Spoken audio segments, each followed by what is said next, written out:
I forgot to record. I'm recording this uh, meeting. I hope you don't mind, so that you have something to go back to after this. Okay. All right. Thank you, sir. Then after that, after you have identified the number of records, we call these records at this point. We don't know what these things are at this point. We may not be selective. This can be books. This can be articles. I don't like to limit to just research articles. I prefer to call this at this point as records. So any form of record, any form of report, any form of data that you have identified that could be relevant to the critical question that you have posed, then include that. All right. After identifying the number of records from the main database and from other sources, I want you to start uh, screening that for duplicates, for possible duplicates.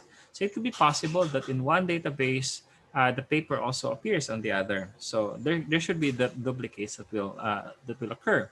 So the first step of screening is to screen for some duplicates. There could be papers that are the same, so I want you to screen those. All right. So after screening for the duplicates, be careful. That's why I told you. That's why I asked you to write the author and the year and the title of the paper, so that there will be no duplication of papers in your record, right? And then specify the number of studies that were retained after the screening for duplicates. Okay, so that's the second end there. Do you see that, the second box, or the third, the box after the two arrows? Okay, records after duplicates removed. Okay, I hope you can follow. You indicate the end there for the records after duplicates removed. All right, so you have the initial list already after removing the duplicates. Uh, you may or may not have done this, but I know it. You have read the titles. Titles should have been a very important consideration in selecting whether the data is or should be included or not. I know you have done this. You have read the titles, of course, because you want to know whether this study or this record is relevant to the critical question or not. So after reading the titles and after deciding whether this title will be included in the data in the list, you indicate how many of the records were excluded. So excluded means that based on the title or from the title itself, you have decided that this has nothing to do with the critical question. So what is our main consideration in selecting the study in the first place? It has to give or to potentially bring you to the answers to your critical question, or to the manner that your critical question may be addressed or your critical question may be answered. So if it doesn't bring you there, if doesn't give you the potential to answer your critical question, then you exclude that from your list. All right. So from the title itself or from the title alone, you will have the idea which papers should advance to the next stage or to the screening, to the actual review, or which papers should be excluded from that point. All right. So after you have screened based on the title, the number must have been narrowed by this point or at this point. So perhaps you started at 307. After you remove the duplicates, you're now at 280. And then after you remove based on the title, it's now at 250. And perhaps at this point, you can start reading the abstracts, not necessarily reading word for word the abstract. You should know the elements of the abstract so that you can pinpoint exactly where you want to see the key information that you need in order for you to decide whether this paper will be included or not. So what does your abstract contain? Your abstract normally contains one of the very important, or the core element of the abstract is a sentence or two that provides the general findings of the study. Okay, so if the general findings of the study propose or support or could potentially answer the question, then you include that particular paper. So from the abstract alone, if it doesn't speak about what you thought it would speak, then you should exclude that from the list. Okay, so you should start screening based on the abstracts. Again, you don't have to read the entire abstracts. The rest of the abstracts contain the method, the introduction, the conclusion, the most important thing that you should read in the abstract at this point for this particular purpose should be the general findings or the significant findings of the abstract. Normally, the significant findings as indicated in the abstract is a 1 or 2 sentence findings that basically answers the general objective or the general question of the paper. So in that case, you know what the paper is all about because it has a sentence or two that will tell you what the study was all about and what were the significant findings about that study. If you have enough time, you can read the entire abstracts. You can read all the abstracts. For example, the 250, you ended up, after screening the title, you ended at 250. Then you stop. You start reading all the 250 abstracts if you have the luxury of time. Okay, so I want you to start putting reasons of the exclusion at this point. For example, you have started excluding what particular abstract shouldn't be included because. Perhaps you can offer 1, 2, or 3 sentences about the reason for exclusion. Excluded because of 1, 2, 3 sentences as reasons for the exclusion. Okay, so after that, this is the final stage of the screening. The number of papers that you retained after screening at this point is already your final list of studies that will be included in the systematic literature review. Okay, so once you have already identified the papers for the systematic literature review, you are ready to do the analysis. Otherwise, you have to go back to the very beginning of screening the papers, searching the database, undergoing checking of duplicates, screening based on the title, screening based on the abstract until you come up with a final list of studies.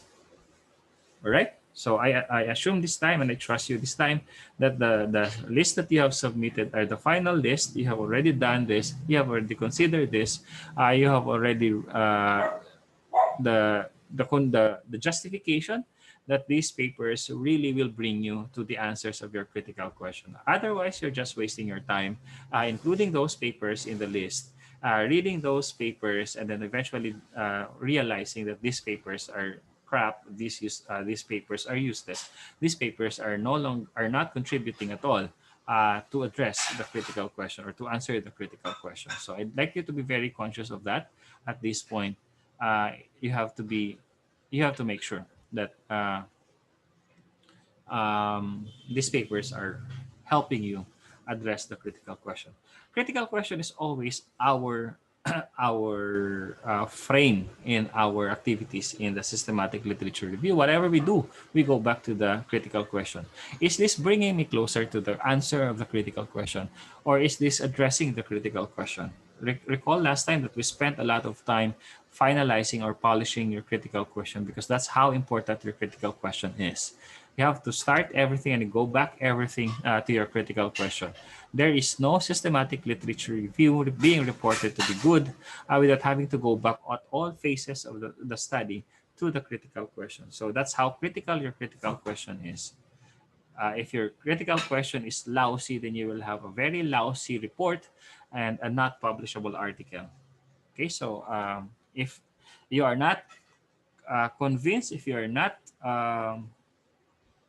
confident about the critical question, then feel free to do the process all over again.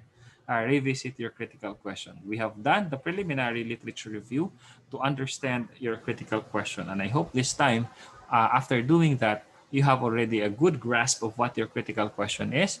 You have already the confidence that your critical question is indeed a critical question. It's an unanswered question, but it's an answerable question. Okay, so primarily that's what I emphasized as regards to your critical question. Questions regarding this before we go to the process of analyzing the data? Michelle, what's your status? 125 MB, sir, over Okay, so to it's almost, so it's halfway. All right. Okay, so let's have the thematic analysis discussion first before we do the actual analysis of your data or actual analysis of the studies. Okay, so I have mentioned this in our first meeting, but I'd like to emphasize this again because basically you will be needing this and you will encounter cases where you have to exercise caution with regard to differences in ideas, differences in epistemology or differences in paradigm. For example, the author is saying this and you don't believe and you don't trust the author. All right. So I want you to be conscious of these things when you do the analysis because it's about 90 to 99% that you will experience that in your systematic literature review. There will be studies, there will be ideas, there will be beliefs, there will be experiences, there will be theories that you will not subscribe to along the way. And I want you to prepare, and I want you to be prepared to handle those. Again, I'm talking about the differences in our epistemology. So if you want to handle differences in epistemology, I want you to do this. I want you to be conscious of these three things. One is embracing subjectivity. Okay, so if we embrace subjectivity, we are conscious of the multiple interpretations of a particular event or the same event. We acknowledge that even no matter how similar the circumstances are, there will always be differences in terms of interpretations. For example, the classic illustration of this is the two person facing each other and facing a number nine. One person is obviously seeing a number nine, which is the perfect number nine as it was laid, but the other one will be seeing it as a number six. So if we argue about the differences in our interpretations or in our perception about the thing, we end up, having a very messy and a very chaotic analysis of our literature. So start embracing subjectivity. We acknowledge that there will be multiple interpretations of the same event. So if the author offers a different interpretation as you, then so be it. It is his interpretation. Report how he interprets it. Resolve if there are other sections in the report that could resolve it. But if it cannot be resolved, you don't have to resolve it. You don't have to agree with the author. You just need to report the disagreements, or you just have to report the discrepancies in terms of your perception, in terms of your belief regarding a particular concept or a particular idea. Okay, so another thing is the process of confronting our biases. All right, so we know that we are biased at certain point. At any point in the analysis, we manifest our biases. We manifest where we come from. We manifest our own orientation. We manifest our own worldviews. So if we realize that we are now beginning to be dominating the analysis, meaning to say it appears that it's already my own understanding and it's no longer considering the potential meaning that is being portrayed in the text, then we can start to confront our biases. We can start asking ourselves, is this really what the author wants to say? Or this is just my way of representing it? Okay, is my representation representative truly of the original meaning of the author? You might be putting words in the mouth of the author, okay, in your systematic literature review. Remember that we are dealing with reported data here. It's a published data already. So at certain point in the process of coming up with those ideas in the published article itself has already undergone a series of rigorous reviews by the reviewers of the journal. So again, I want you to start confronting biases, that this is also related to the process of embracing subjectivity. It may be different. Yours may be different. So offer a different perspective. Confront your biases, but never to discredit, in a sense, never to discredit without any valid reason or without any evidence. If you want to discredit the reported analysis of the author, then provide sufficient evidence or provide sufficient data to support your claim of discrediting the author's claims. All right. So other than that, mention that you are disagreeing with the author. It doesn't matter. Okay, so you may do that. Then negotiate meanings. If there are parts of the text or there are other sections of the manuscript where you can find hints or you can find things that could resolve the discrepancy of the idea, then try to use that. Okay, so try to understand better the author from the other sections of the paper. Maybe the cause of your confusion or the cause of your disagreement has already been addressed in another section of the paper. So this means that you really have to read the entire manuscript in order to find out whether at certain part of the text or in a certain section of the discussion, these differences in meaning, differences in your representation have already been addressed. Do you have questions? Do you follow?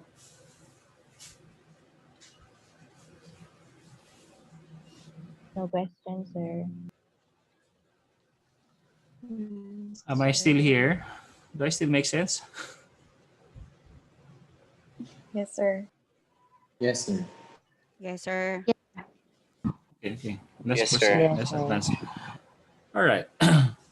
um, I also included this, and as a form of reminder, I want you to be conscious of this. Your position, your location in the analysis. Where are you? What are you in the analysis? Who are you in the analysis? uh, who are you relative to the other person? Who are you relative to the culture of another person? Who are you relative to the culture, the beliefs, preferences, the political and ideological stances of the author and the people described or the respondents described in the paper? You are not them. So position yourself properly. Be aware of yourself, be aware of your own biases, be aware of your own paradigm, so that when you analyze the data, you can offer a very interactive analysis because you are there. You make yourself manifest in the process of your analysis. Now let's go to the process of analyzing data using themes, or we call it commonly as the thematic analysis. Again, I wish to emphasize that this thematic analysis is not being treated in this presentation as a method of research or a research method or a research methodology. This is more of a tool that we will use and attach to the method of systematic literature review, or the SLR. All right. So when we do the SLR, our method or our reported method or methodology is going to be SLR, but we will report that thematic analysis will be the tool that we will use in analyzing the data or in systematically analyzing the data. Okay, so I hope that's clear with you. We are not duplicating, or we are not offering an overlapping method here, because we are not treating thematic analysis as a method. We're treating it as a tool. All right. I'm following Boyatzis in terms of how I treat the thematic analysis in this presentation. Thematic analysis is to address the nuances of the different studies that have already been done, qualitative or quantitative. So there should be a way of systematically consolidating the results, or systematically reporting what is common or pattern that is observable across all studies that have been reported on a particular topic, on a particular research question. So in this case, we go back to our critical question. So it's about consolidating studies thematically that could address our critical question. So the bottom line of our analysis is always your critical question. So it's always about how are we going to answer our critical question. So we use thematic analysis for that.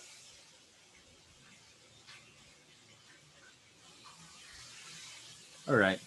So thematic analysis basically involves coding. The process of doing thematic analysis is called the coding process. Coding is about identifying the significant indicators or sections in the study or sections in the literature that you think are significant. So how do you decide that these indicators or these segments or sections in the literature are significant?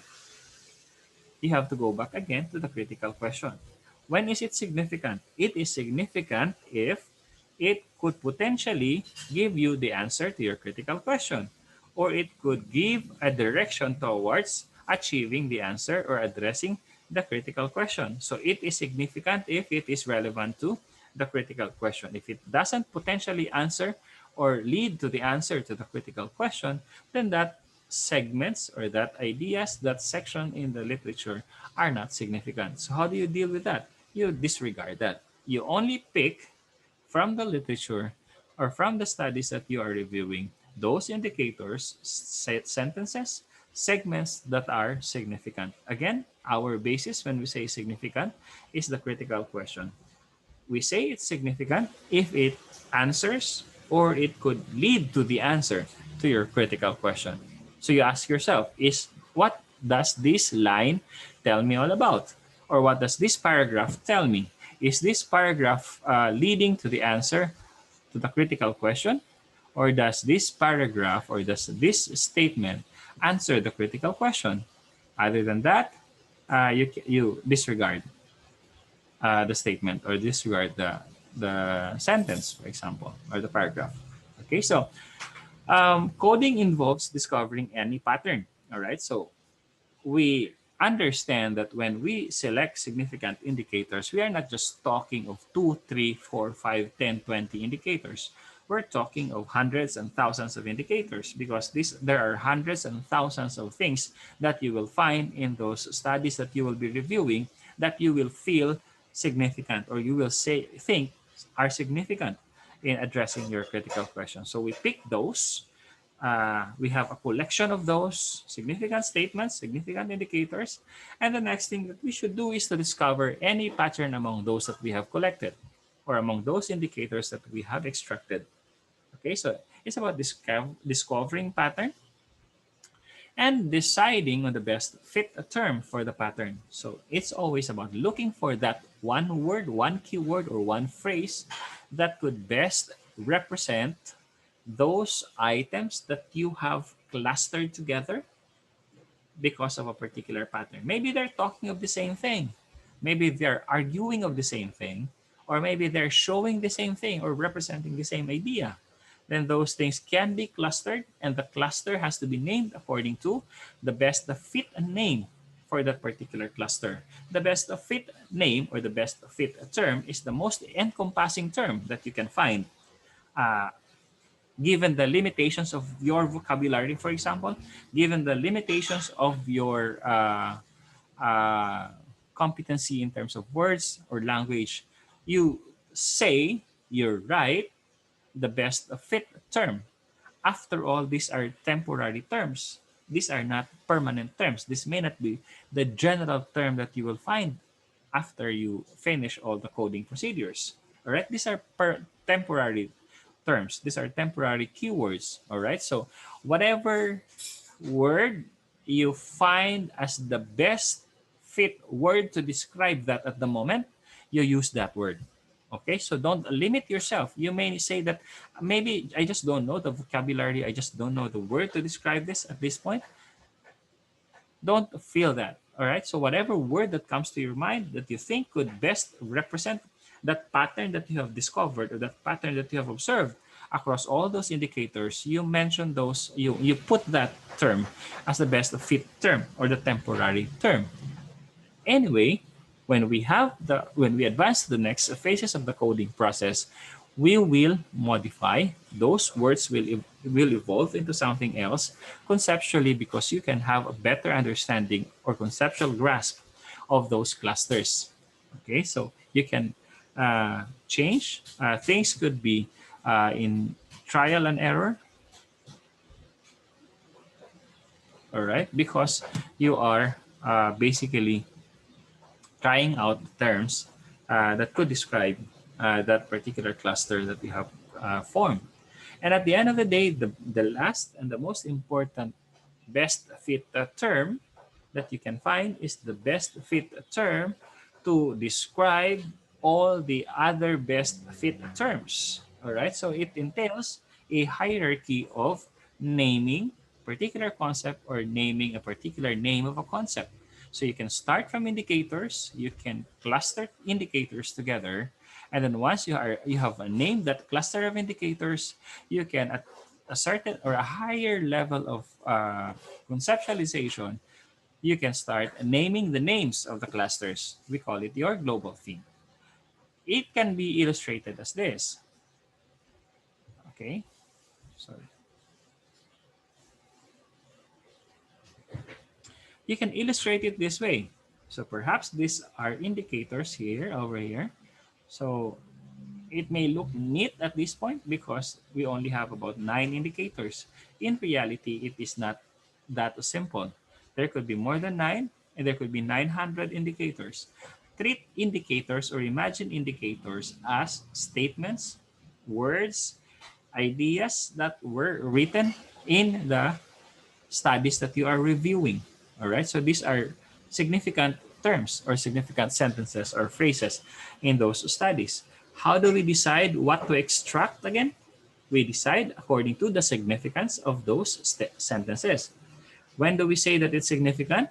If it is relevant to the critical question. So the basis of deciding whether to extract the indicator or not is always your critical question. Again, it is always asking whether this particular statement will bring you or will bring me to the answer to the critical question. Other than that, those things may be disregarded or those things may not be considered. Okay, so treat indicators as the foundation of a higher uh, concept or a higher category of theme. All right, so perhaps you can combine 3 indicators. I'm not saying it's limited to just 3, perhaps 2, or perhaps just 1 can constitute one category already. In this process, I will not tell you to be conscious about how many studies are saying those concepts or ideas. I'm particularly interested in looking at what ideas were reported or what ideas were said or argued about. Okay, so it could be 1, 2, 3, 25, 100 indicators in one category. It doesn't matter, right? So your category can be also analyzed thematically according to the pattern that is portrayed by the related categories. So perhaps in this illustration, we can say that category 1 and category 2 are related conceptually. So these two related concepts may be named as one. So uh, category 1 is now your best fit term to describe indicators 1 and 2. Again, it may not be that simple in the actual process.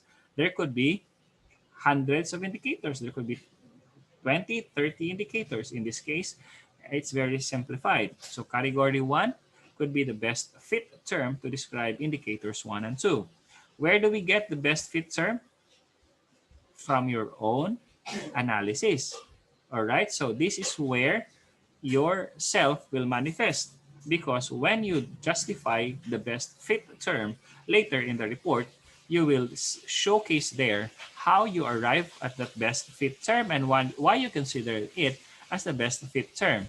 Later, when we talk about justifying the naming or the coding process, we will talk about the process of memoing. So I'll switch back to the process of memoing so that we can have a better grasp of the process later using the software. Memoing is capturing the process of ideation, meaning to say, when you write a memo, you are documenting what is going on in your mind when you decide for the particular activity of the coding process or the coding procedure. For example, if you name categories or if you name indicators 1 and 2 as category 1, you put a memo why category 1 name is considered as the best fit term to describe indicators 1 and 2. That is to capture the process of ideation. That is your documentation that you underwent this process of conceptualization to arrive at this particular term. Meaning to say, it assures or it guarantees that the term that you have selected or the term that you have chosen to represent or to encompass those significant indicators are well thought of. These are not just random terms that you selected to describe those indicators that you have indicated. All right, so it shows in your memo how you arrive at the codes or the names that you assign to a specific cluster of related indicators. Do you follow? So we have learned coding and memoing. Again, we are using this within the context of the thematic analysis as a tool. All right, we will be using coding and we will be using memoing, conscious of memoing in the process of coding. Memoing again is about capturing the process of ideation or documenting whatever is happening on your mind, in your mind in the process of analyzing the papers or the studies. Okay, so any decision that you make because triggered by a particular incident, for example, you read a particular line and then you were triggered to think of something, write about that in your memos. These have to be indicated in your memos. Do I make myself clear about memos? Any question Yes, Yes. sir. regarding this? Question so far regarding the coding and memoing. We can have an actual, we will do the actual process of coding and memoing later, but at this point, I just want you to I just want to make sure that you understand the concept behind the coding and memoing process. Coding, crucial to coding is the naming or the pattern naming or the assigning or the decision of the best fit term. Here in the memoing, the process is to document, or the key thing here is to document your ideation or the process of conceptualization. So every decision involving your conceptual shift from the specific indicator to a particular cluster or name of the particular cluster, you document that using the memoing process or the memo tool later in our software.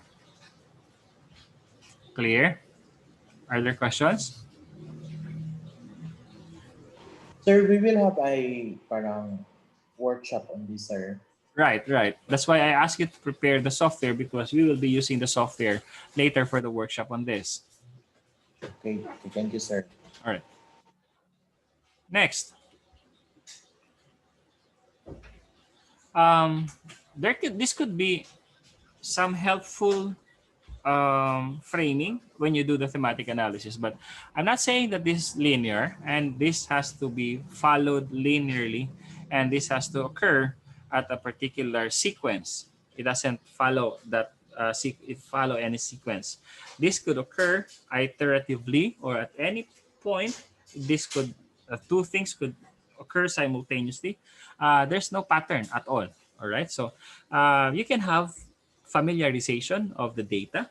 You can perhaps read or scan or skim through the studies. You can start generating initial codes when you start reading. Feel free to write anything that comes to your mind. The usual process of doing this is when you annotate the handouts, right? If you before when you are given photocopies to prepare for an exam, you do some annotations on the margin of the photocopy, right? You underline, you put so many colors on the paper, and then you put some things on the margin, some annotations on the margin, right? Some keywords.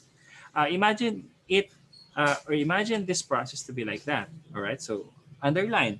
When do you underline? What do you underline? These are significant indicators or things that are necessary in answering your critical question. Okay, so when do you color?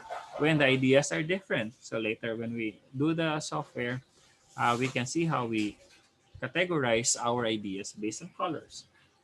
Searching for the themes, as I've said, start to create a pattern or start to be keen with the pattern and then start naming that pattern.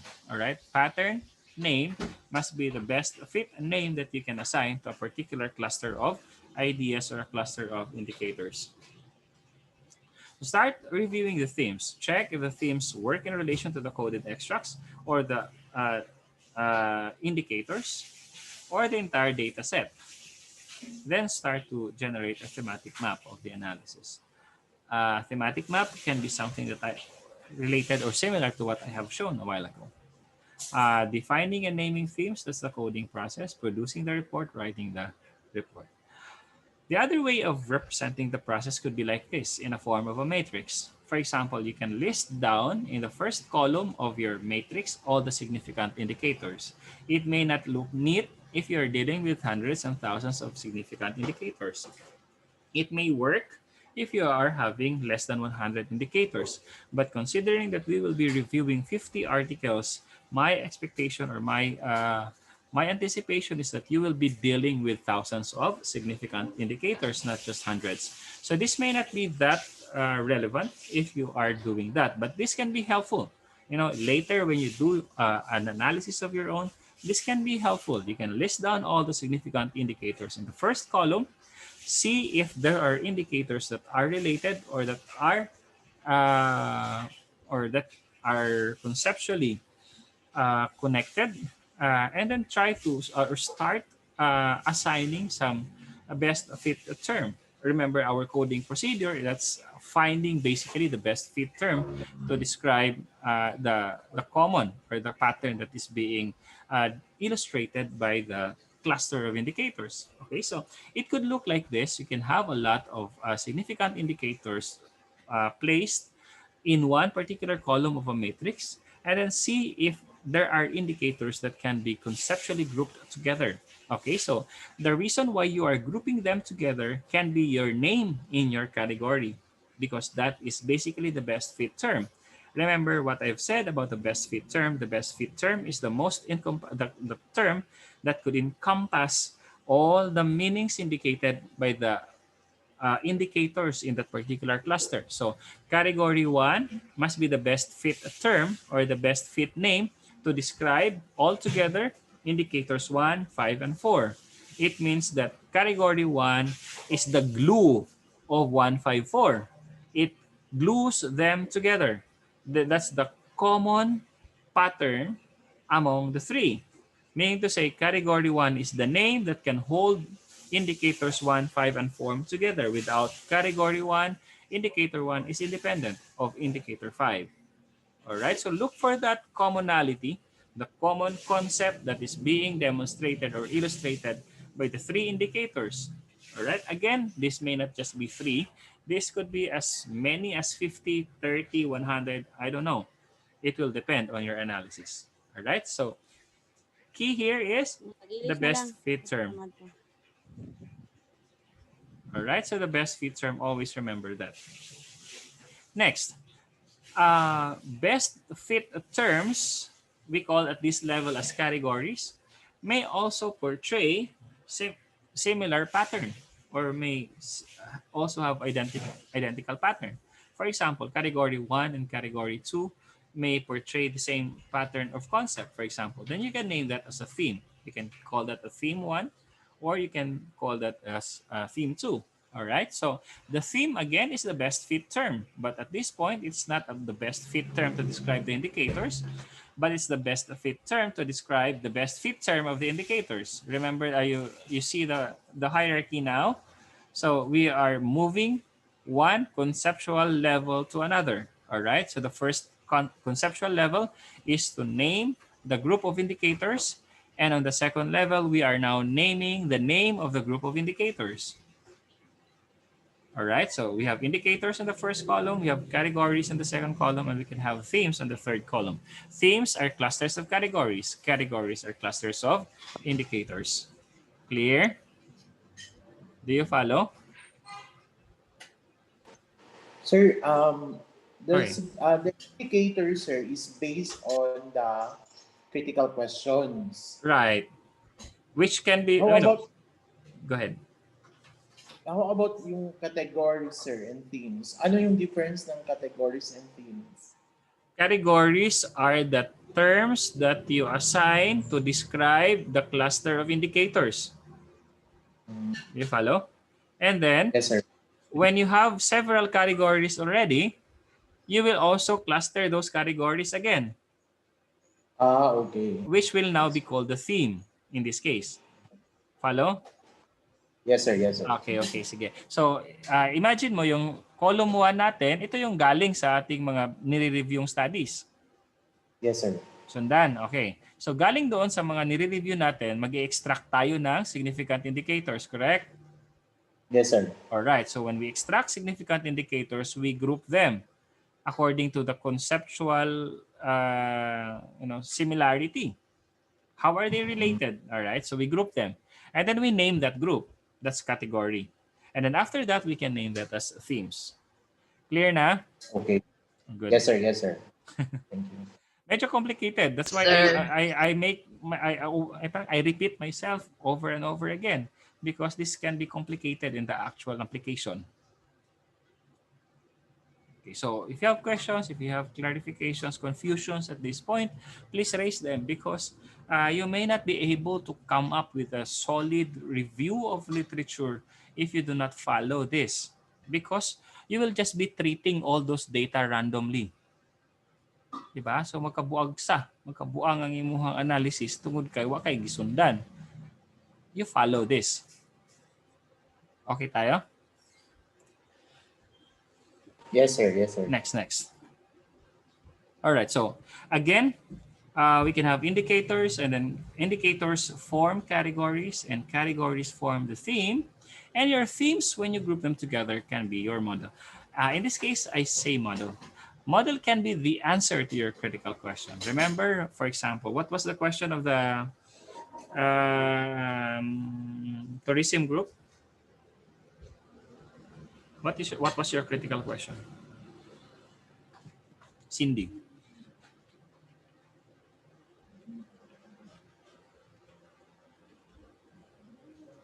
Yes, sir. What's your critical question for the tourism group?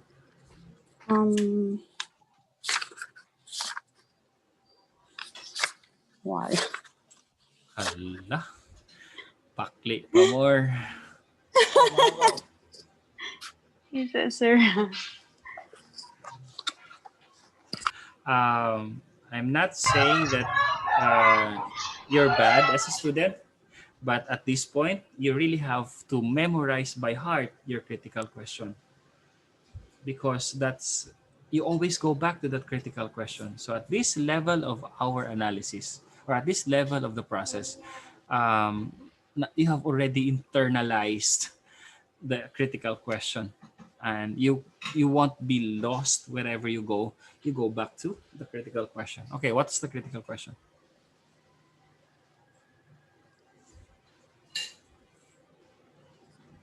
Ang dagay to, sir, how Philippine tourism is prepared for a pandemic. All right. So when we say model, you can have a model of preparedness in tourism industry for any disruption, for any pandemic, for example. So it's a model of readiness of a particular country in terms of its tourism industry. So basically, you're forming answers, or you're building answers to your critical question. I'm using model in this case, and I hope you won't be confused. I'm just saying to model a particular scenario that addresses your critical question. So in this case, in our example, for the case of the HRM, who are interested in looking at the readiness of the Philippines as a country in terms of tourism during a pandemic, then we can model readiness of a country in the area of tourism during a pandemic. That could be the title of your report afterwards. I'm not saying that the title that you have started, I know I have emphasized this before, the title may not be your title in the final report, right? So because your final report must be based on these results. Your final theme, in other illustration, I'll be naming it as a global theme. Okay, so I'm clustering the themes further. So your categories can be your basic theme, and then the themes that I assigned in the previous illustration can be both the organizing theme and the global theme. Okay, so the same illustration, your global theme can be the generic and the answer to your critical question. Your global theme will be composed of several organizing themes. These are all related to the basic themes, which are the categories that describe the indicators. So where do we position the indicators in this case? They are floating around here. Okay, so do you see my cursor? Okay, so the indicators are somewhere here. I did not indicate them. These indicators are floating around here, and the indicators are named according to the best fit term to describe those indicators. We call it the basic theme. And the basic themes are clustered together further into an organizing theme. and the organizing theme can be clustered together to form the global theme. This is the model in the previous illustration. So if you want to be more specific, you can have a 3-layer conceptualization. If you want to have a simpler analysis, you can use this, right? The global theme, maybe your the general theme of your report. Maybe the title, the original title, but may not be that accurate at all. Okay, so just a quick mention about the research audit trail. Research is auditable, meaning to say quality control, audit. Okay, research is of quality when another researcher can clearly follow the decision trail used by the investigator in the study. So whatever decision that you make, whether to name, to rename, to recluster, to regroup, to disaggregate, to aggregate, these things must be documented. Where do you document it?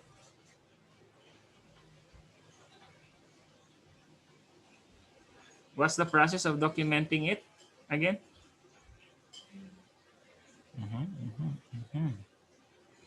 Memoing, Recipe, sir. memoing. All right, thank you, Michelle. Must be your baby.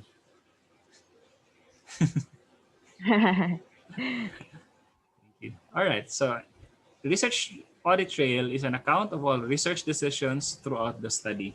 So whatever decision you make, mostly conceptual decisions, in the process of analyzing your studies or data, write about it in your memos. Okay, memo it so that you will not be lost in your discussion later. To make all decisions explicit, when you rename again, make it explicit. When you recluster, make it explicit. Write about it. If you did not follow the process, write about it. The reason why you do not follow. Okay. Some procedures, I have said these are not linear, and I guess that's all I can share about the process of analyzing your studies. Questions?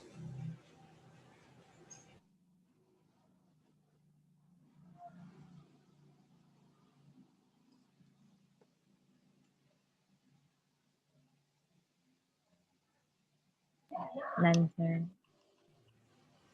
Any question?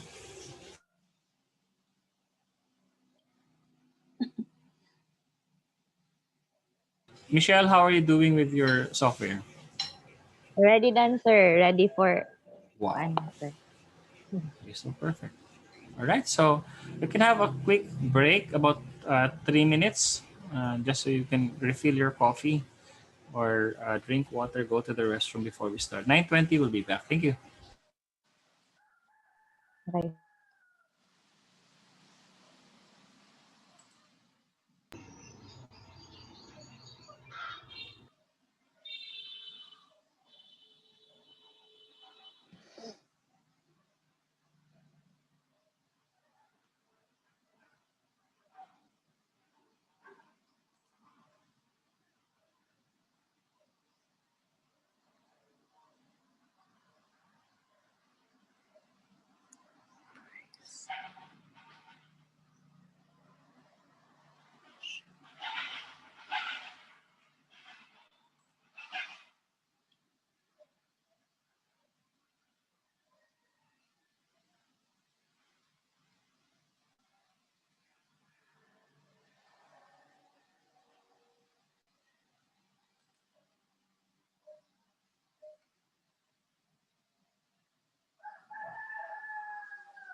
Sorry. Okay. Question. Again, last chance to ask question before we do the demo. None? Okay, so I want you to prepare the software. The software, again, must have been installed already. Once you install the software, maybe the software will create a shortcut in your desktops.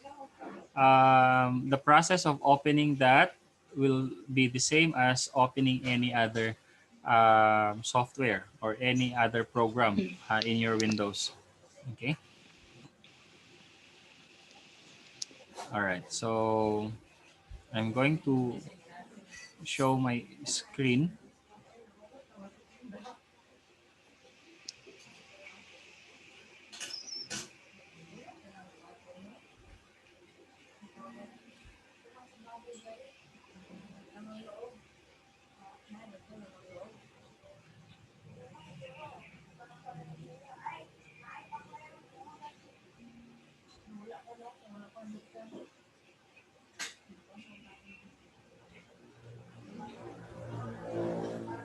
Okay, so maybe you see something like this in your desktop, which is the shortcut of the program. Okay, do you see the shortcut to your program? Yes, sir. All right, so just open it the way you open any Yes, sir. other program. Double click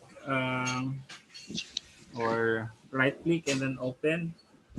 Doesn't matter. All right, so when you open or when you click on the software or the program, it may give you this window prompt. Are we having the same window? Do you see a Yes, sir. similar? Yeah, good. Yes, sir. All right, right. Yes, sir. Okay, so at this point, we will be starting a new project because if you notice in this side, there are three options, either to create a new project or open an existing project. So open project is to open an existing project. New projects to create a new project. Project means analysis or study or research. All right. So at this point, we will not be opening an existing project. We don't have an existing project. We will create a new project. So I'm going to demonstrate creating a new project, doing the coding process, conscious of the thematic or the themes in the coding process, and then writing your memos. Okay? So we will click new project.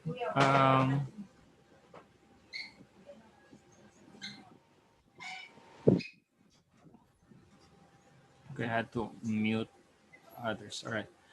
Let's create a new project. You click new project. Done. And then once you have clicked the new project, it will prompt you to input the name of the project and specify the folder where you want to save the project. Right at this point, you will be naming the project. So I would name this as RES202 sample. You can name it differently depending on your topic. Maybe you can call it Philippine tourism under pandemic. Okay, so however you want to name the project, meaning to say that is your project.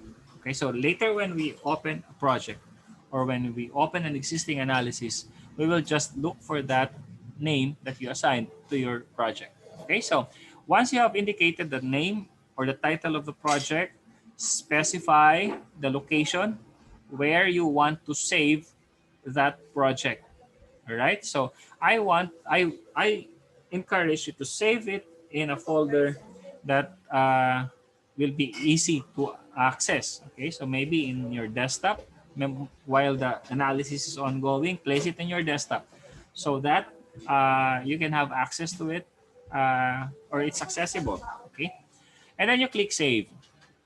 Follow? I'll click save now. Okay, so because I'm using a portable version.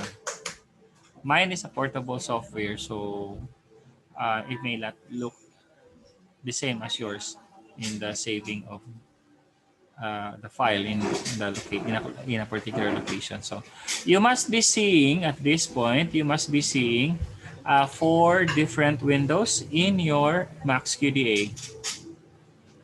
Do you see the same thing as I am showing on your screen on the screen now? I'll show the 4 windows. You must have on your screen right now the document system on your upper left. We have the document browser on the upper right, this one over here. And then the code system on your lower left. And then the retrieved segments on your lower right. So these are the 4 main windows in your MaxQDA. Okay. All right. So we'll go through each of these windows and I'll introduce each window to you. Okay, so the document system. The document system is where you save all the data. In our case, our data are the studies or the literature. Okay, so the document system is where you save those documents. In the document system, you can upload documents or you can create a group of documents. When you say group of documents, it's a folder under the document system that where you can upload several documents or related documents. For example, you can name the folders or the group according to the year of publication. Then you can have 2010, 11, 12 as your folder or as your subgroup. But if you don't have to group your studies, for example, then you don't have to create a new group. Next, the document browser. The document browser is where you can find a particular study or article or a material that is being reviewed or analyzed. So if from among the different studies you have uploaded in the document system over here, when you click one of those, the document will appear in the document browser. Okay. Next is the retrieve segments. All right. So the retrieve segments basically houses the segments in the document that are coded according to your retrieval criteria. Raymark, please unmute, please mute, sorry. All right, so retrieve segments basically houses those segments in the text or in the data that are coded and a specific code for that. The code system is where your codes will appear. Remember the hierarchy of category names, themes. Those names will appear in the code system. All right, so in this analysis, the code system will start empty because we will not be using a conceptual framework in analyzing your literature. We will only be, we will analyze your literature freely and form the themes conceptually. Okay, so we start with an empty code system. All right, I'll demonstrate how each of these windows work. Okay, so let's start with the document system. Your document system, as I've said, will house all the documents that you will analyze. For example, the data, or in our case, these are the studies or the literature. Okay, so in order to upload a document in the document system, all you need to do is just right-click the Word documents over here. You follow? Right-click, and there's an option there to import documents. Now, if you don't want to import documents, you want to create a new document group, you can click this one, New Document Group.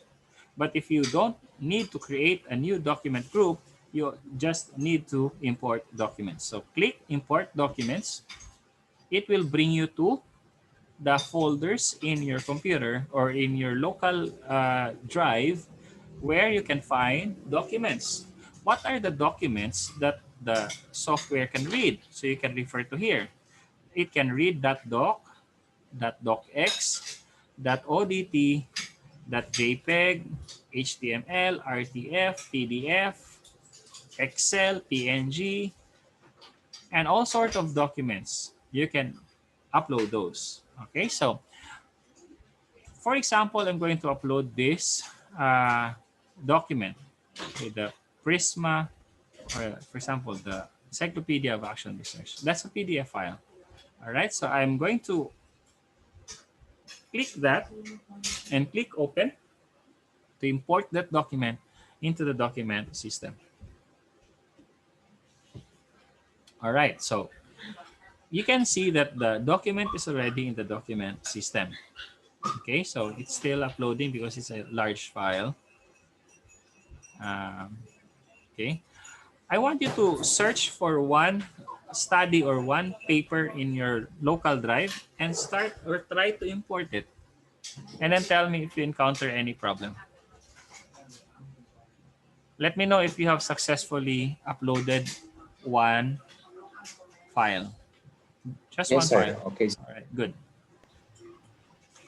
All right, so now if you are going to right-click the document in the document system, you notice that it appears in the document browser over here.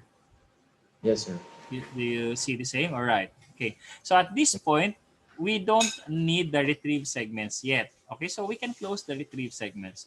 By the way, you can close all these 4 windows and activate them according to your need. For example, if you need the retrieve segments, you can just activate it and close it anytime. The good thing about closing the retrieve segments is you can have a full page view of the document browser. Okay, so let's try, for example, if I close this one. To close this, you can just click the X over here, or look at these 4 icons over here, 4 buttons here. Do you follow? These 4 buttons represent these 4 windows: document system, the code system, the document browser, and the retrieve segments. You can open and close each of these 4 windows using these 4 buttons. Okay, so for the retrieve segments, it's open. If I click this, it will close.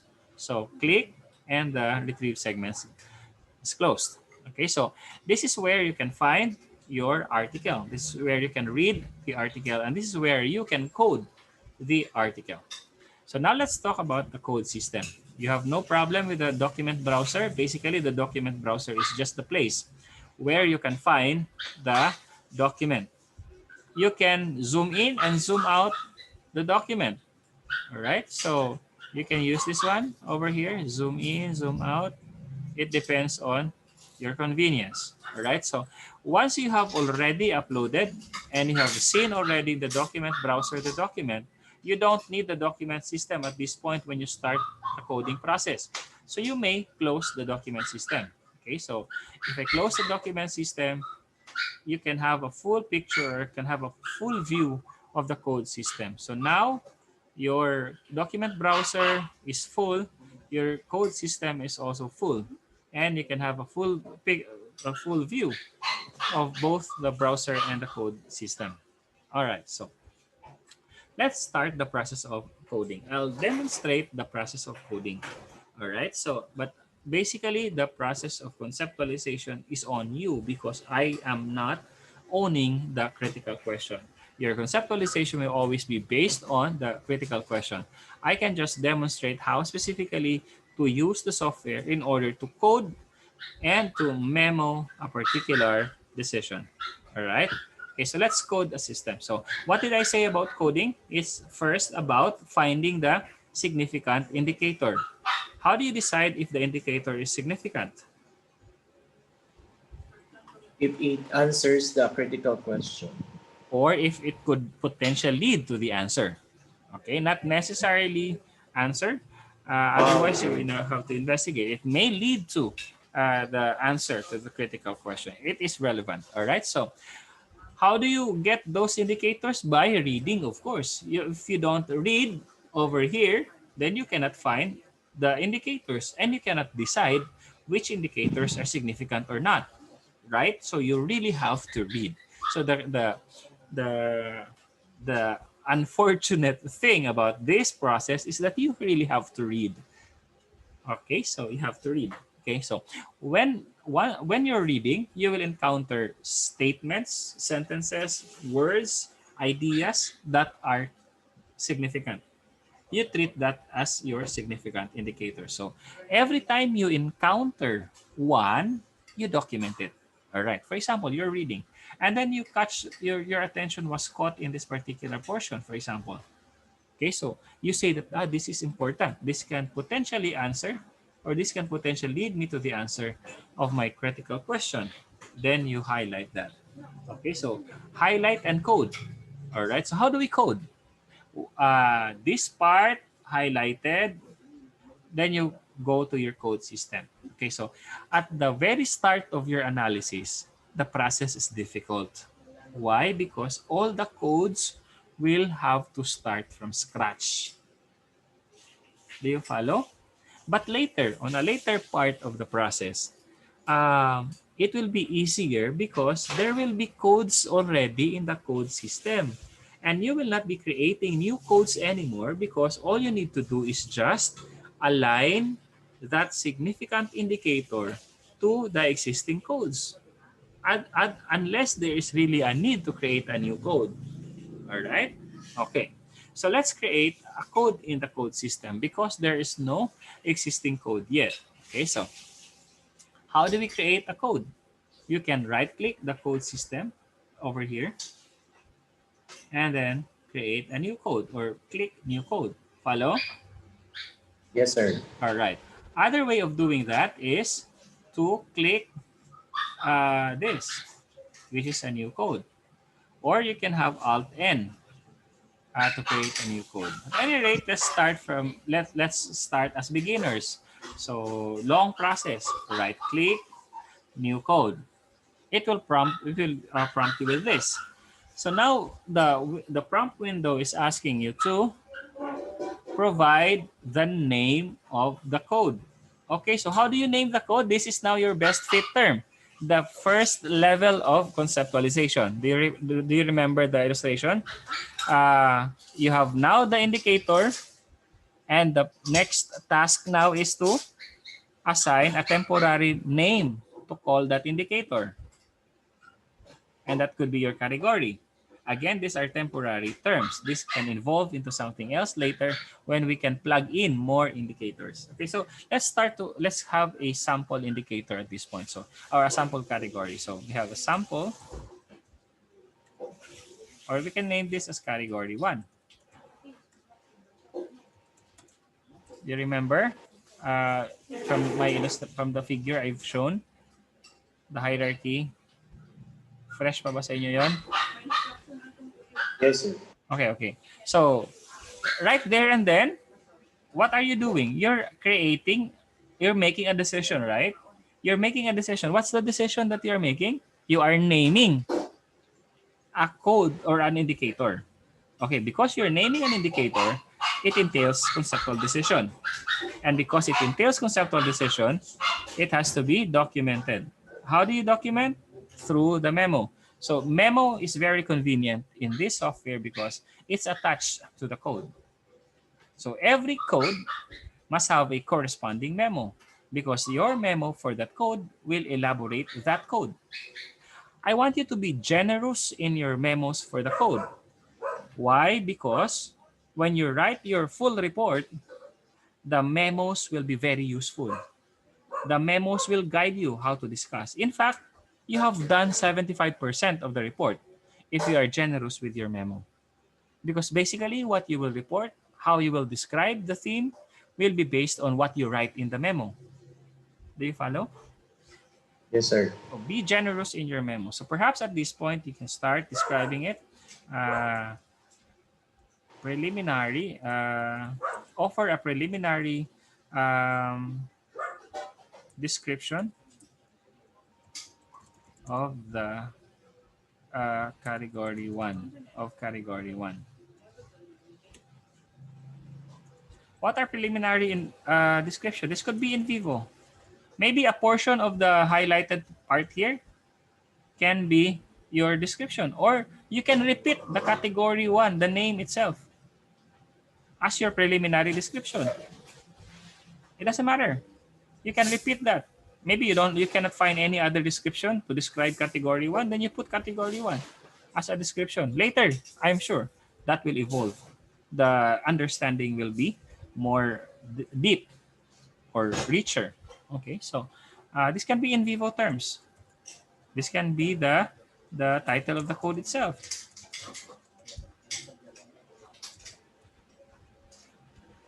Or other concept.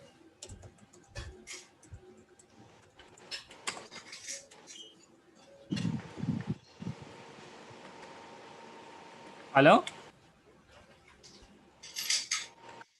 I'll click OK now. And again, what we have covered, we have highlighted the selection of the significant indicator, check. Creating a code, check. And creating a preliminary memo, check. All right, so let's look at the color because you can also assign color to your codes. Okay, so a code can be specifically assigned with a color. By default, the color is blue, but you can select other colors out there. All right, so you can select green, you can select orange, red, violet. It's up to you. And you can select a lot other colors from the wide spectrum of colors that you can find. You just click the plus button here, and then you can see a lot of colors, right? And then click OK. Okay, so you have created a code, but you have not yet attached the highlighted segment to the code. So the next step is to attach the highlighted segment to the code. So how do you attach it? You can drag the code. Okay, drag it and release it somewhere here in this portion over here. Do you see the cursor?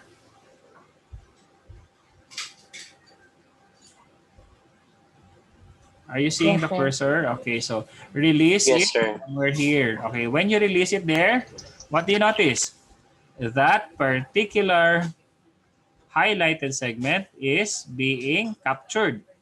Meaning to say, this highlighted segment is now recorded as under category 1. Recall our illustration again. Category 1, below the category 1 are the indicators. Follow? Okay, so this is your indicator. This is your category.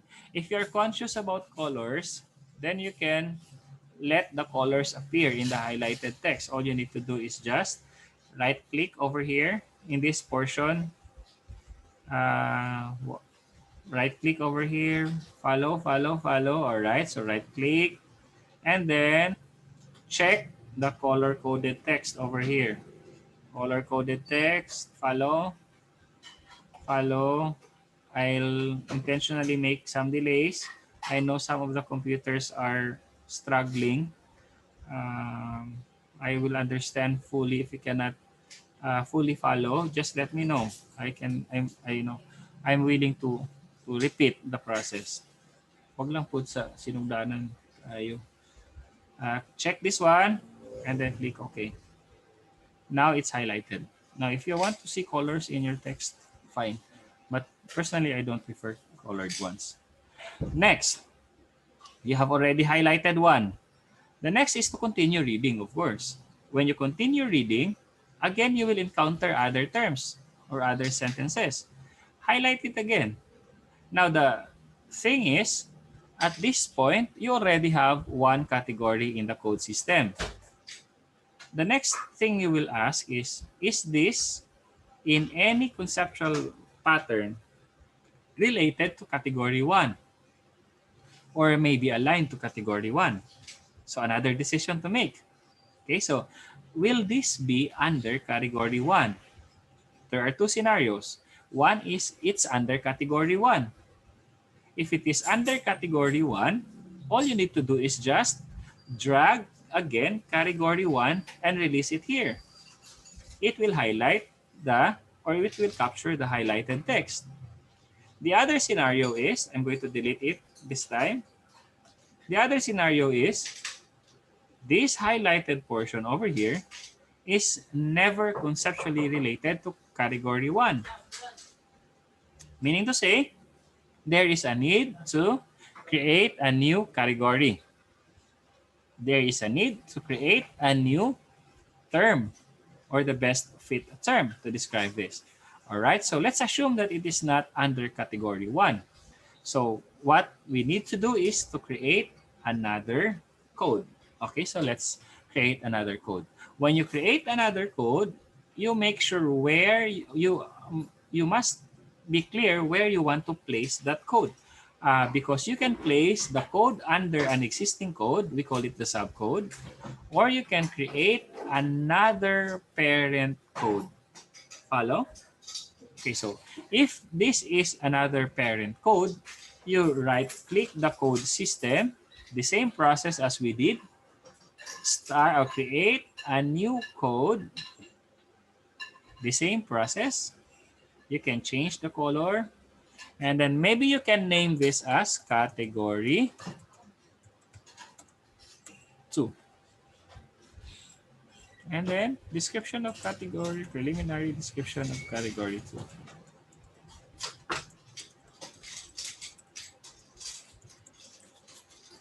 Click OK. Follow?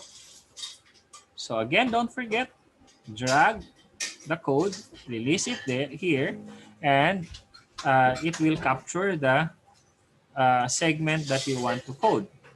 Okay, so we have two categories now. All right. When you keep on reading, you will encounter or you will notice that you will be creating a lot of categories or a lot of codes. For example, you will create another code over here. Category 3. And then describe 3. Okay. You have 3 categories already. When you go back to our illustration, categories can be formed as a theme. All right. So maybe there is common among the 3 already. Right. So maybe we can start saying that maybe the 3 categories can be grouped as one. So you can have the theme 1. Preliminary description of theme 1. Click OK. So because theme 1 is created as a concept higher than the category, it cannot be placed alongside the categories. So the theme 1 must be superior over the 3 categories. How do you do that? You place the 3 categories under theme 1. How do you do that? You just simply drag. Drag category 3, place it or release it here in theme 1. Follow? Drag and release under theme 1.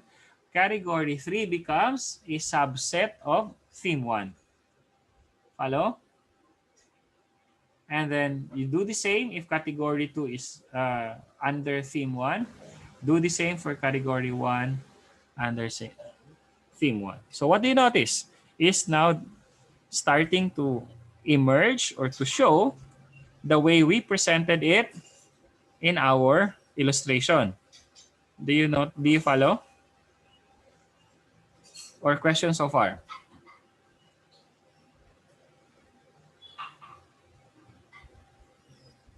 None? Hello? Are you still there? Yes, sir. And sir. Hello, sir. Okay pa? Nasundan pa? Okay. Yes, sir. So it now shows or it now demonstrates the one that I have shown kanina. So let's go back to this. Can you see my screen? Remember this? Are you seeing Yes, sir. the framework now? All right. So it now starts to manifest as this. Correct? Okay. So you continue. For example, perhaps theme 1 is just under a bigger concept. Then you create a bigger concept. We are not sure also about the name of the categories. Who knows, category 3 can evolve into a theme. So all you need to do is just drag category 3 in the code system and it becomes of the same level as theme 1. So you replace now the name. Replace the name with theme 2. Follow? So the process of changing position under, above the conceptual hierarchy entails decision. So because it entails conceptual decision, your decision must be captured in your memos. Okay, so I guess at this point, I have to stop talking and I have to stop demonstrating. I want you to practice and I want you to show that you can do it. I want you to show that you can already do the coding and the thematic analysis. Unless you have questions, I will ask one of you or two of you to demonstrate how, specifically the way I taught you how to do it. And perhaps we can already begin actual conceptualization, not like what we did, walang laman, kasi demo lang. Okay, so questions? None, sir. Ready na? Gawin natin. Okay, sige. I'll just show one example of a ongoing, I am using MaxQDA every time I want to understand a concept. So every time I'm interested in reading or in knowing about thing, for example, I have to read about all those things. I have to download materials and start reading about that. Okay, for example, this one is about reflexivity. Okay, so I have read about it so that I can understand it. Okay, so this is an example of an analysis of a paper, for example. In this analysis, I have 168 studies. I was able to review a few. Pag mga zero pa ang laman, ibig sabihin hindi ko pa nabasa yan. Yung mga may number, yan ibig sabihin ay nagawa ko na, nabasa ko na. Okay? So I was able to create 168 codes all in all. Like, So these are the excuse number me, of sir. codes. Yeah. Share screen kayo, sir. Ah? Naka-share screen po kayo, Ay, sir. okay. Sorry. Thank Ang you po. talino. Sorry naman. Di ba? Yan na. Okay, so this is an example of a completed analysis.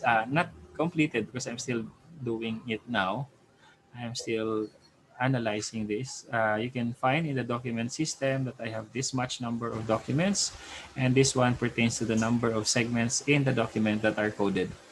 Meaning to say, these numbers show the number of codes appearing in the particular, or the segments appearing in the particular code. You notice the arrows here. These are all the collapse and the how do you call that? Expand and the collapse arrows. So when you click that, it will expand. So meaning to say, this one is your theme. This one are your indicators. I mean, are your categories. Okay, so it could be that way. So perhaps in your analysis, you can limit to 3 hierarchy or levels only. It doesn't matter. Okay, so this could be your theme and categories. And when you combine all these themes together, you can form the global theme later. Okay, so yeah. Look at how... Sir, Yeah, go ahead. sir, saan ganito pagkuha ng theme, sir? Sorry. It depends on the idea of the highlighted part. It will not, it cannot be taught. So, for example, out of this, actually, this one could be a theme that has been generated out of this. Or this could be something that started as a preliminary code. For example, this one, ang pinakaunang code nimo kanig yun. Pero na-realize nimo nga theme day siya. So, ibalhin nimo siya sa taas as a theme. Dili siya as a category. So, it depends. Either you start from here, create a theme, or you create a theme out of the existing categories. Okay, so crucial is to start the forming the categories. Once you have the categories already, you will realize that themes will just emerge. You will realize that categories can be manipulated, whatever you want to do with them. Either you combine them or you kill one category, for example. It's up to you. Mean to say you realize it, this is not useful. I'll throw it away. My suggestion, if you arrive, when you come to a point like that, name it as miscellaneous or temporarily name it as something. Don't throw it away all right away. Maybe you will realize later na it's needed pa rin. So at least you did not delete it. Because once you delete a code, it cannot be retrieved. There's no need to save everything that you do in your MaxQDA because it automatically saves everything that you execute. But once you delete a code, you cannot retrieve the code again. So be careful in deleting. Later, you may realize you need the code still. So you have already deleted it, so you cannot gain it back. Okay, so it's a sample. And I want you to start or to practice doing it yourselves. Okay, sige. So I'll give you about 15 minutes to practice. And then after 15 minutes, I'll come back. I'll ask some of you to show on the screen or to share on the screen your process. I will allow you to share screen. Everybody is allowed to share screen. If in between that 15 minutes, you are confident to share to your classmates or you want to ask your classmates about your process of coding, feel free to do so. Are we good? Okay, sir. Sana all kumakain ng hot noodles. Papainggit ang iba dyan eh. Okay, sige. 10 o'clock, I'll be back 10:15. Thank you, sir. Lamig kayo muhungit, Sir Rob.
Guys, naku share screen. Palayo kong check kung pareha ba ta. Tuyo.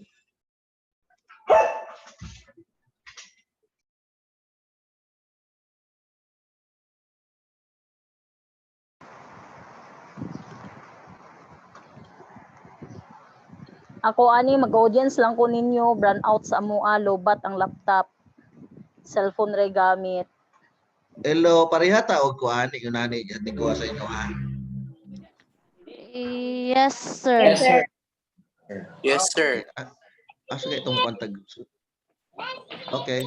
Kay mura man Sa gud documents. ni notify ako ang kuan nga mura gula siya natiwas kayo kuan download kasi nung na nakulang ba. Unsa to ni sunod ani? Sa home, sir. Hope.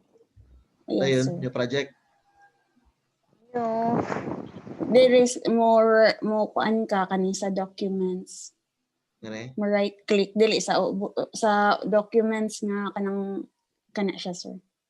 Dayan Yo, import documents. Yun, Import dali na yan. document. Import document, sir. Okay. Alright. Wow. Sige. Wala na ito.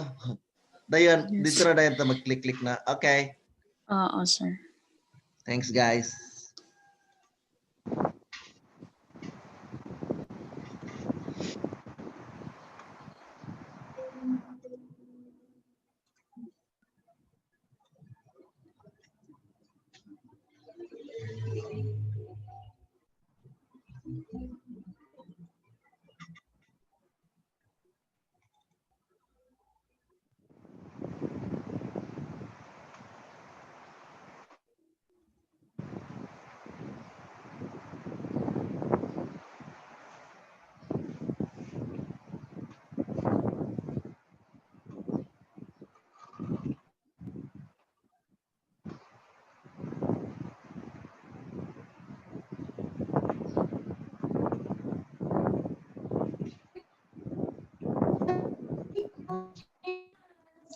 Kageng.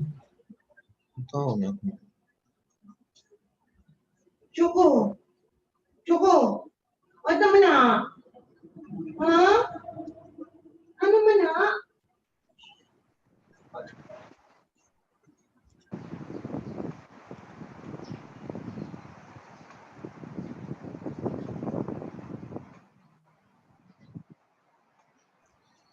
Highlight. Dayon, unsa to pag mag-code?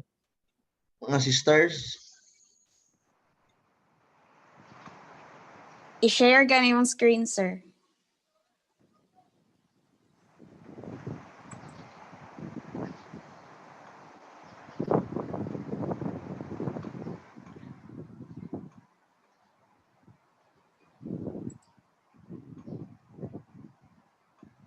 Studies know how to trade engineer. Dayon, highlight.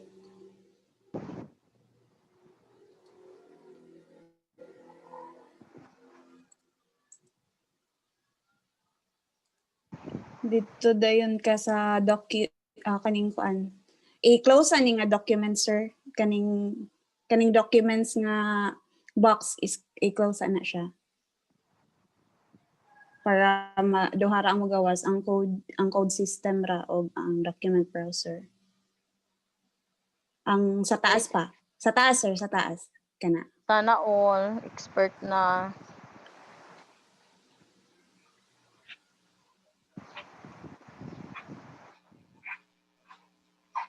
Wala siya na-close.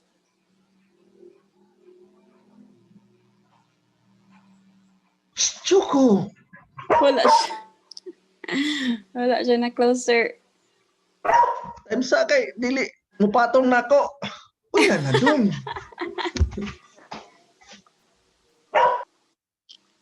Ahay, oy. Asa to ni, ma'am? Kuan, sir, i-close ang document system.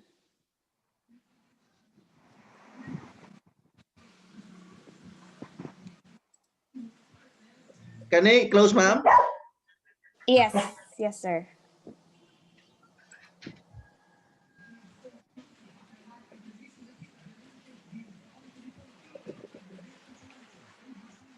Dayan, nag-highlight. highlight na dayon ka. Sige, sample. Anya na,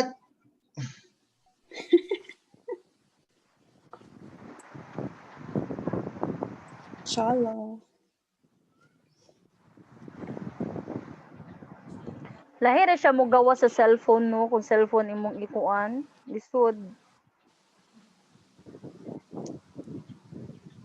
Dayon, right-click din ka sa code system, sir. Dili, kaning naana sa kuan. Kana, right-click, dayon, new code. Dayon, di na dayon, name sa imong code, charness.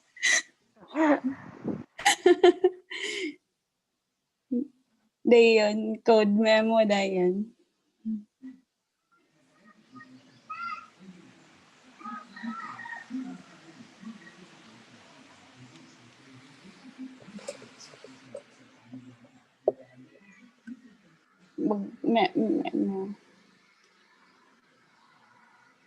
Dira.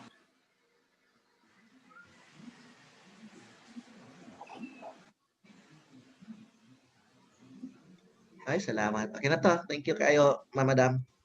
Mag-group study niya to, ma'am.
Okay.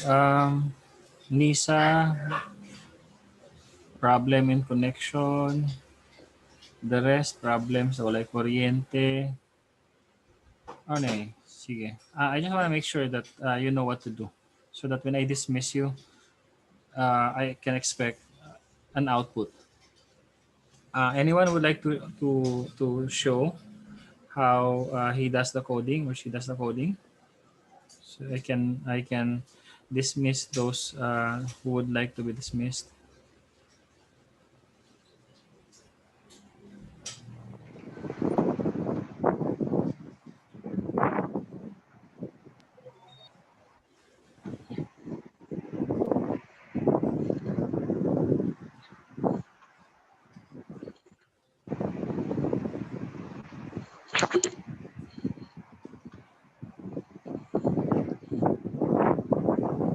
Sir Vince?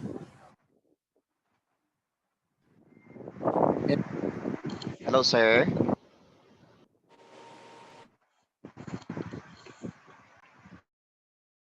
Can you show a sample?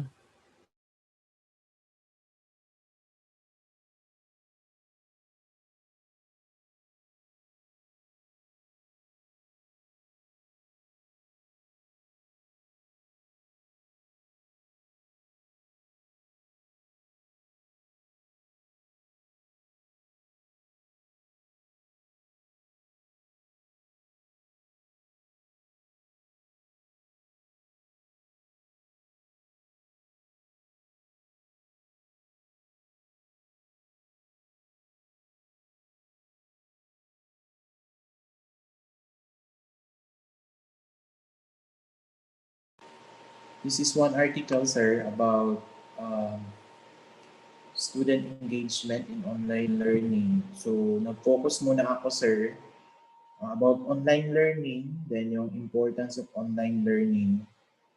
So, may nakita po ako sa article, yung pinode ko po siya under sa importance of online learning. Okay. For example, as noted by Liao, Juan, and Chen, are you supposedly showing it as an indicator? Yes, sir. No need to put the indicator in the code because the fact that you are coding it from the text, that's already the indicator. Later, we can extract that. Don't worry. Okay po. Sige po. So yung mga as noted by iwan mo yan sa text. Yun yung highlight mo. Ang matira sa code system ay yung mga terms na ginawa mo para ma-describe yun. Okay po, sir. Noted po, sir. Clear na? Opo. Sige. Wala kang memo, ha? Wala pa, sir. Practice to create memo. Alright. Yes, po. Cindy, you want to show yours?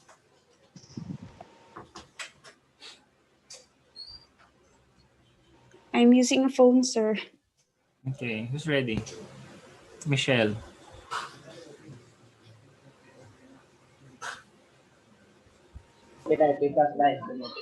Yes, sir. Can you show your sample analysis? Okay, sir.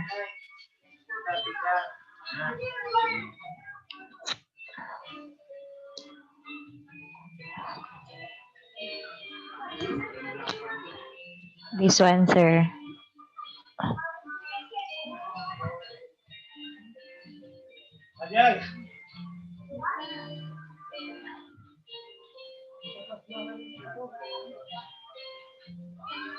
Okay. Any problem encountered in doing that?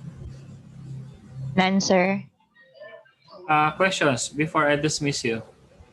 I can leave the task to you. I can entrust the task to you, so you can do it on your own. You don't have to stay. Just make sure that you understand what to do. Sir, pero from time to time, sir, can we ask you if we need help regarding sa Sure. coding? Thank you, sir. Okay. You just use the messenger. Yes, sir. Okay. Sir Joby, Yes, sir. can we also ask for the copy of our presentation today, sir? Yeah, sure. I will upload here in the chat box. o sa Google Classroom na lang para lahat maka-access? I'll upload after this sa Google Classroom. Okay, sir. Thank you. Sir, Yeah, ma'am. Sino yon? Michelle, sir. Michelle, yes. The most relevant article, sir, mo to mo ang himuan og yun ana siya, sir. Dili, ma'am. Tanan. Kato yung gipang lista nga final listahan. Isa-isa Okay. hunto ninyo. Okay, sir. Wala na tanang ngitag most relevant. Ang imuhang listahan, mauna gito ang mga relevant tanan. Wala na Dili kay siya kilin. tatong daghan, Ma'am Michelle, no? Oo. Balik na sa kuan ha, sa kato akong ipakita. Make sure you have you can show this. Not necessarily this time, but prepare to do this in your final report. You seeing the screen? Discuss na ako na ganiha, and please follow that. Make sure you have those things. You have those figures. Okay. So, Sir, yeah. are we going to send updates, sir, for kanang samo ang mahimuan na karon o mga I'll meet you on coding? Sunday. So on Sunday will be our update day.